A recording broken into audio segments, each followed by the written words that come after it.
ग्रसित रहा हो। मैं इतिहास के परिप्रेक्ष्य में इन विषयों पर हालांकि अलग अलग मत रखता हूँ, और मैं समझता हूँ कि जब कालखंड में हम भारत या आर्यावर्त की बात करते हैं, तो चाहे भृगु हो, चरक हो, या कोई और ऐसे विद्वान हो जिन्होंने किसी भी ज्ञान की किसी भी शाखा पर एक विशेष काम किया हो,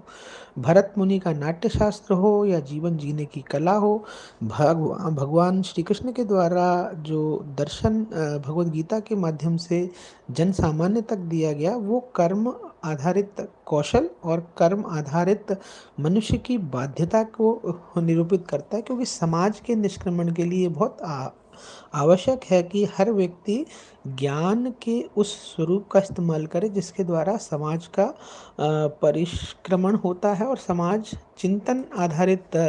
प्रक्रियाओं से आगे बढ़ते हुए कहीं ना कहीं कुछ नई चीज़ों को विकसित कर पाता है। इसी परिप्रेक्ष्य में अगर हम भारत से इतर दूसरे दर्शन को या दूसरे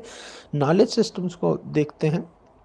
तो हम पाते हैं कि इनके द्वारा भी भारत का बहुत कुछ उधार लिया गया है, क्योंकि इन नॉलेज सिस्टम्स को हम भारत के ज्ञान से निश्चित तौर पर अछूता नहीं पाते। चाहे हम पश्चिम में दर्शन की बात करें या विज्ञान आधारित सिद्धांतों की बात करें, मूल तौर पर भारतीयता के साथ किसी भी ज्ञान परंपरा का जुड़ाव है।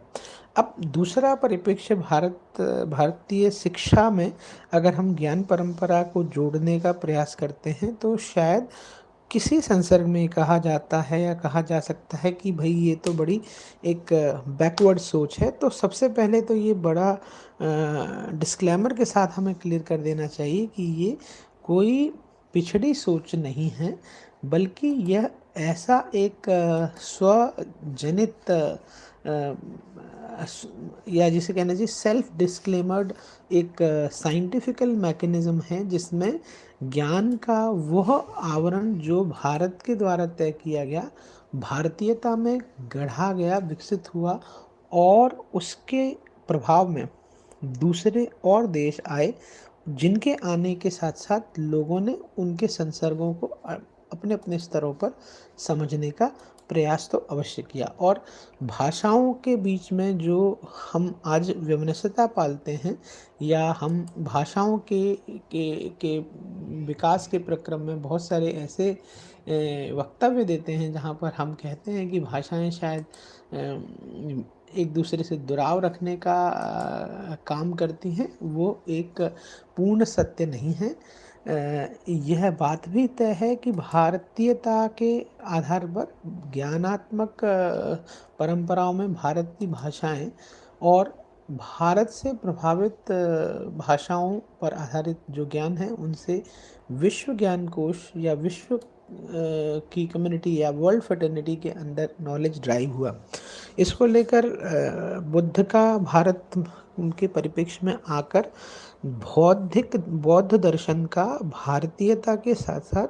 पूरे दक्षिण एशिया में, न केवल दक्षिण एशिया में बल्कि एशिया के और अन्य महाद्वीपों के अन्य देशों में पहुंचना, ये एक बहुत बड़ा प्रक्रम था। किसी भी परिप्रेक्ष्य में हम तकनीक की, वास्तुकला की, संगीत की अगर बात करें, तो ये भी भारतीय ज्ञान परंपरा का एक ऐसा सेगमेंट है जो अपने आप में एक यूनिक स्टेटस रखता है। भारतीय ज्ञान परंपरा में मौलिक तौर पर स्वरों की व्यंजना, संगीत की अभिव्यक्ति और उस संगीत को सामर्थ्य के अनुसार विभिन्न स्वरूपों में गाया जाना, विभिन्न परिप्रेक्ष्यों में देखा और गढ़ा समझा जाना, अपने आप में ये एक बड़ी भारतीय ज्ञान परंपरा की क्वालिटी या कैपेबिलिटी को एड्रेस जरूर करता है। स्वरों के नियोजन, उसके द्वारा व्यक्ति के या जीवात्मा के ऊपर उन सुरों का, उस विज्ञान का क्या असर पड़ता है, कैसा असर पड़ता है, उसका अध्ययन। इसके अलावा उनको कला के क्षेत्रों में अलग अलग किस्म के स्वरूपों में समझाना, ये एक प्रत्यावर्तित सत्य है, और इसके द्वारा